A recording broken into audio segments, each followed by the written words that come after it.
On Sunday morning, the seventh attack on INEC facilities occurred in Oru West Local Government area in Imo State. The suspected hoodlums are said to have destroyed the conference room and office furniture and fittings in the space. Now, this was disclosed in a statement made on Sunday by INEC National Commissioner and Chairman of the Information and Voter Education Committee, Festus Okoye. According to Okoye, the resident electoral commissioner for Imo State, Professor Sylvia Uchenna Agu, reported this to the commission. Okoye said, in quote, "It would be recalled that on Thursday, December in 2022, our office in Oru Local Government area of Imo State was also attacked. Overall, this is the seventh attack on our facilities in 5 states of the Federation in the last 4 months."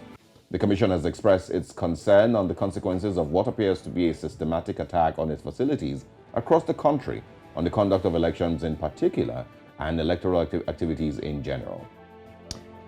Now, this unfortunate incident that's happened at Osaoge, we've talked about this. We followed the attacks on the INEC offices. The last one, we took over 60,000 voters, PVCs were burnt down.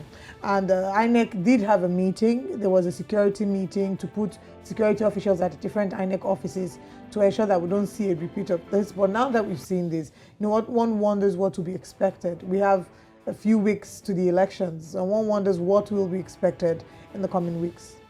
Yeah, so I mean, I've seen the response to this story online. You know, a lot of people are asking why INEC offices are not designated as government facilities, or there's a word to describe them, and so they then get to be secured by the Nigerian police and Nigerian army or whatnot. But we probably are not there yet, you know, and at the same time, maybe we would also learn lessons from the occurrences that we're currently experiencing. But I think also that we need to also question why exactly these attacks are happening, why they're also happening in a particular part of the country. Because you don't hear of INEC offices being attacked in the north or in the middle belt or in the southwest. It's mostly in the southeast. Why are they happening? What exactly is the main goal, you know, when you keep attacking INEC offices? Are we still having conversations about no voting in the southeast? You know, is the IPOB, like in one of the papers this morning, the police said it was an attack by the IPOB, which is of course a breakaway group in Nigeria, seeking their own state called Biafra. Why are they happening? What needs to be understood, you know, about some of all of this, and what needs to be done to secure INEC offices? At the same time, do these attacks in any way interfere with the conduct of the elections in the southeast? Are there items in these offices that are destroyed that would hinder or interfere with the conduct of elections in the southeast? Are PVCs being burnt? Yes. Will this, you know, in any way scare people away from voting in the southeast? So I think that's the underlying issue there. The fact that, one, they're trying to send a message to people that elections aren't here yet, we're already causing violence and chaos, and to let people know that you're not allowed to come out for the elections. Now, this is not the first time we've seen elections in Nigeria where there have been threats of electoral violence and concerns. Many of the people who do not go out to vote, when you ask them, aside the fact that some of them think that their votes won't count, another excuse that they bring up is their fear of their safety at the election polls, you know. So that would be some of the reasons that people would consider why these attacks are happening. But of course, we expect further investigation to be done. We expect the INEC assures us that Nigerians are safe during the elections, that adequate facilities have been put in place to protect the life of every Nigerian who will be coming out to vote, and that there's nothing that would happen that would prevent the elections from being conducted in this place where the attacks have been happening, or where these attacks have happened so far. More importantly, we don't want to see any more attacks. Oh, absolutely not. Two things I will also quickly mention. This is also interesting, because this is a time where one of the candidates, maybe the most popular candidate at this time, is from the southeast. It is also a time where you would expect that the southeast would have its highest number of voters compared to other elections. You know, it would have the highest number, the voter participation compared to elections in 2019 or elections, you know, in 2011 and you know, prior to now.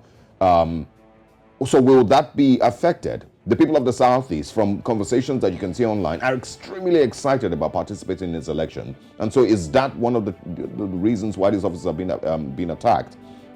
And also, I think we would also accept that in the last couple of months, the IPOB itself, that may likely be blamed for these attacks, like one of the papers said, has been pretty quiet. We've barely heard anything from the IPOB in the last couple of months. Not from the ESN either, not from any of the groups or the spokespersons that have been leading the conversation concerning the IPOB. And so it's shocking to see that same IPOB would be, my point is I'm not taking I'm not blaming them. I wouldn't take the narrative that they're the ones attacking INEC offices, hook, line, and sinker, because they've barely said anything in the last couple of months. They've barely been in the news.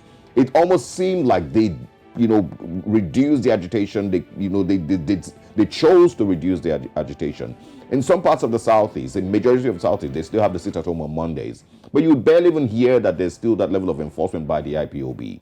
They barely say anything. And so how is it that same group that has barely made any headlines in the last couple of months, maybe more, the same one attacking INEC offices? Just doesn't add up to me.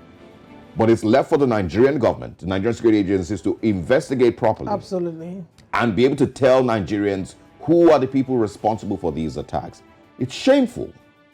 And this is a shame to the Nigerian government that these things have been happening for close to a year now, and the Nigerian government still cannot, with all the plethora of security agencies available to it, the DSS, the NIA, the NSCDC, the Nigerian Police Force, local vigilante, whoever it is, Ebubiagu, all of them put together, cannot point at and say, okay, we've carried out proper investigations and these are the persons that were responsible. So who are we going to blame now? We're going to blame the state government or the federal government? I mean, the state government is not in control of security. Yeah, why I'm asking this is because we had a conversation earlier this morning when we were talking about the blame game that was being traded. Of course, they were saying that it's the federal government, of course, federal government being in charge of security and how they should have sorted a lot of this out. But a lot of the attacks are also happening in the states. It's just... The state governments are not in control of the security apparatus. They are, in quotes, chief security officers of their states. So maybe now it's time for us to then have the conversation about state policing that has been shoved to the, it's a conversation we've been having for a long time that we haven't seen we probably should. A final. But once again, the Nigerian government failed to tell us who bandits are, failed to tell us who unknown gunmen are, and has failed to tell us who has been attacking INEC offices, failed to tell us who the kidnappers are, failed to tell us who has been funding kidnappers. They always make these statements every couple of weeks that they have found the people sponsoring terrorism in Nigeria. They make the statements every now and then. It makes headlines. But who are they? But who are these persons? Who are the bandits? Who are the unknown gunmen? Who are the terrorists? Nobody knows. Takes less in the and so it still goes back to a failure of the Nigerian government to protect its citizens. And like our guest earlier said, Architect Nyaitok said, it's a primary responsibility of the Nigerian government, the security and welfare of the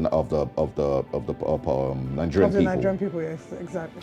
So yeah, we'll continue to talk about it and hope that elections come in 2023 and people are able to vote and people are able to participate in the elections without feeling insecure in any way. I remember in 2014, Northern Nigeria was one of the worst hit places with regards to insecurity, but they still voted. Some of those states that had the highest number of bombings and kidnappings by Boko Haram then, and it was almost the peak of Boko Haram then, still came out and voted. The elections were not postponed. And so the Southeast has no reason to not come out to vote.